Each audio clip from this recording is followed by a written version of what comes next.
Од вас, судиите, граѓаните го очекуваат тоа и го очекуваат со право, бидејќи вашите одлуки имаат сериозно влијание врз животот на граѓаните.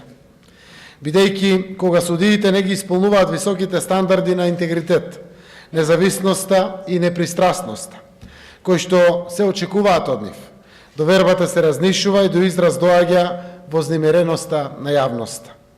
Тоа е така зашто корупцијата му нанесува сериозни штети на интегритетот, ги подкопува самите темели на демократската држава, регулирани со владење на правото.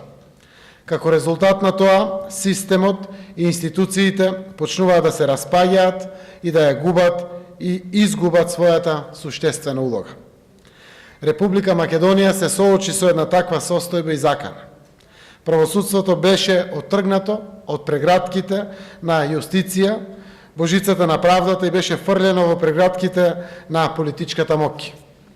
Штетите од оваа појава се длабоки.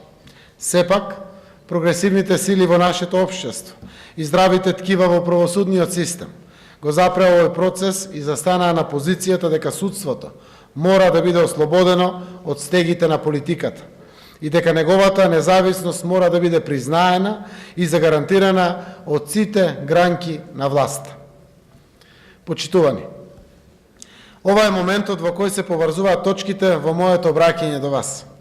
Во хиерархијата на моите обврски како прв представник на извршната власт, врвен приоритет е обезбедувањето услови за целосна рехабилитација на правосудниот систем, за да се обезбеди независноста и самостојноста на судиите и на другите функционери во правосудството.